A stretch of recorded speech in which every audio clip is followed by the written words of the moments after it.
Hey, Vsauce, David here. What's the name origin for the word galaxy? The stars are labeled with bits of milk in the sky. That's why our galaxy is called the Milky Way.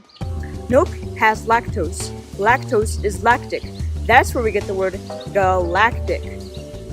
But what are galaxies? To put it simply, galaxies are gigantic collections of stars, planets, dust, gas, solar systems, and a lot more. And the diameter of galaxies can range between a couple thousand light years and millions of light years. It's estimated that there are about 100 billion different galaxies in the universe. But we're not entirely sure, that's just an estimate. And it's also estimated that the Milky Way galaxy, our galaxy, contains about 150 to 250 billion stars. And galaxies with 100 billion or less stars are considered small. There are three types of galaxies: spiral galaxies, elliptical galaxies, and irregular galaxies. Our galaxy, the Milky Way galaxy, is a spiral galaxy.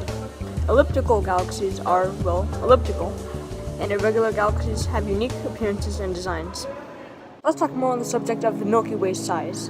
Our galaxy is about 105,700 light years across, which means that if you start on a random edge of the Milky Way and travel to the opposite side of the galaxy at the speed of light, it would take 105,700 years.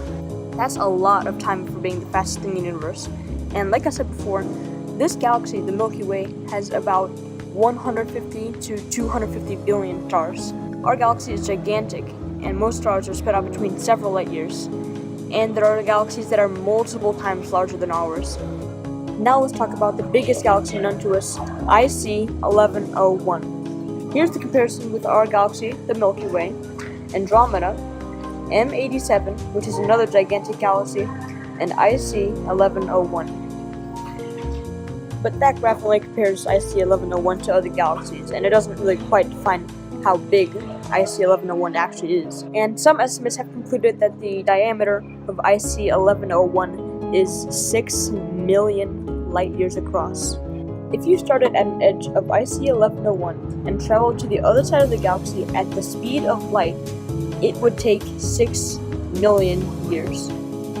But how many stars are in IC 1101? The number is said to be 100 trillion.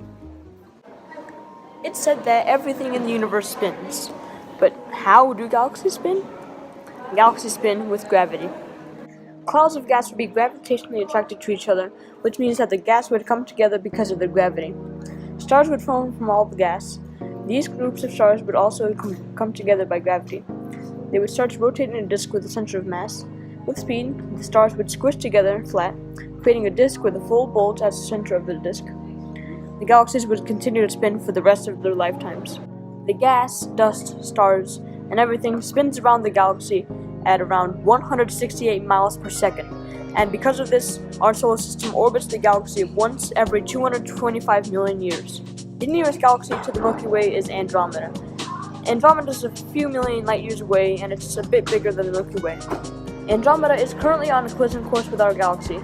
The night sky will become brighter as Andromeda approaches. Both galaxies are coming together, and they will finally collide in about 4 billion years. About 2 billion years after that, the Milky Way and Andromeda will merge together to become a new giant galaxy as seen from the animation on screen. Now let's have a better look at how amazing and unique galaxies can be. There's UGC 1810 on top and UGC 1813 below. This pair can be seen as shaped like a rosebud. Hoag's object is a very unique galaxy, and scientists have discovered very few galaxies like it. This galaxy has a large ring with a yellow center. The Cartwheel galaxy is another incredibly unique galaxy. The galaxy's unusual shape was caused by a strong collision between two galaxies. That collision caused gas and dust to spread away from the middle to create an outer ring. The final galaxy that I'll mention here is the Grand Spiral Galaxy. It's double the size of the Milky Way, but we won't be getting there anytime soon because the Grand Spiral Galaxy is 100 million light years away. Scientists have discovered that most galaxies have black holes in the center of them. These black holes are dense and giant, not in the range of 3 to 10 solar masses, also, in other words, 3 to 10 times the density of the Sun. These are much denser. These black holes are usually millions or billions of times denser than our sun. That's incredibly dense, especially since the sun weighs about 2 nonillion kilograms. Black holes like this are considered supermassive black holes, and our galaxy has one of these in the center of our galaxy, and it's called Sagittarius A. It's said to be 4 million times as dense as the sun, and it's about 27,000 light years away from our solar system. And you've made it to the end of the video. This was a Vsauce parody, and I don't mean to mock him in any way. I really like his content, and I thought I'd make a Vsauce style video as a project. Thank you for watching this video, and have an excellent day. Bye.